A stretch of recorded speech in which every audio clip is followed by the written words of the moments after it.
ಸಚಿವರ ಕ್ಷೇತ್ರ ತುಮಕೂರಿನಲ್ಲೂ micro finance ಹಾವಳಿ ಮಿತಿ ಮೀರಿದೆ.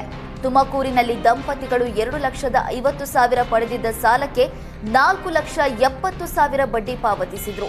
ಆದರೆ ಇನ್ನೂ ಕಟ್ಟಬೇಕು ಅಂತ ಮನೆ ಮೇಲೆಲ್ಲ 5 ಸ್ಟಾರ್ ಪೇಂಟ್ ಬಳಿದು ಮನೆಗೆ ಬೀಗ ಜಡಿದಿದ್ದಾರೆ. ಫೈನಾನ್ಸ್ ಕಾಟಕ್ಕೆ ಕೊರಟಗೆರೆ ತಾಲೂಕಿನ ಕೂರಂಕೋಟೆ ಗ್ರಾಮದ ದಂಪತಿಗಳು ಊರನ್ನೇ ತೊರೆದಿದ್ದಾರೆ. ಸಾಲ ವಸೂಲಾತಿ ನೆಪದಲ್ಲಿ ಜನರಿಗೆ ಕಿರುಕುಳ ನೀಡಿದ್ರೆ ಅಂತಹ ಫೈನಾನ್ಸ್ ಕಂಪನಿಗಳ ವಿರುದ್ಧ ಕಟ್ಟುನಿಟ್ಟಿನ ಕ್ರಮ ಜರುಗಿಸಲಾಗುವುದು ಅಂತ ಕೊಡಗು ಜಿಲ್ಲಾಧಿಕಾರಿ ವೆಂಕಟ್ ಖಡಕ್ ಸೂಚನೆ ನೀಡಿದ್ದಾರೆ.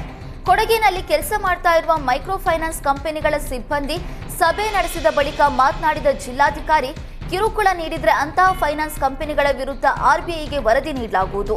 ಜೊತೆಗೆ ಆ ಕಂಪನಿಗಳನ್ನ ಕಪ್ಪು ಪಟ್ಟಿಗೆ ಸೇರಿಸುವುದಕ್ಕೆ ವರದಿ ಸಲ್ಲಿಸಲಾಗುವುದು. ಬೆದರಿಕೆ ಒಡ್ಡಿ ಕಿರುಕುಳ ನೀಡಿ ವಸೂಲಿ ಮಾಡಿದ್ರೆ ಸುಮೋಟೋ ಕೇಸ ಹಾಕಿಸಲಾಗುವುದು.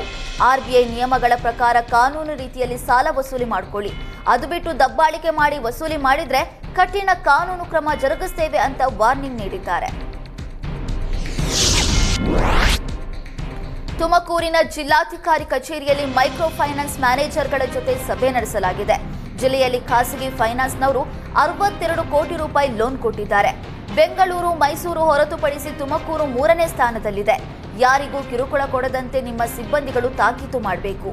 ಏಜೆನ್ಸಿಗಳ ಮೂಲಕ ರೌಡಿಗಳನ್ನು ಬಿಟ್ಟು ಸಾಲ ವಸೂಲಿ ಮಾಡಬಾರದು.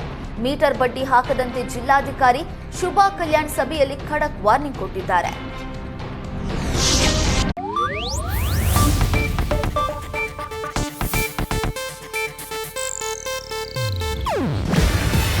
ಇದು ಏಷ್ಯಾನೆಟ್ ನ್ಯೂಸ್ ನೆಟ್ವರ್ಕ್ ಪ್ರಸ್ತುತಿ.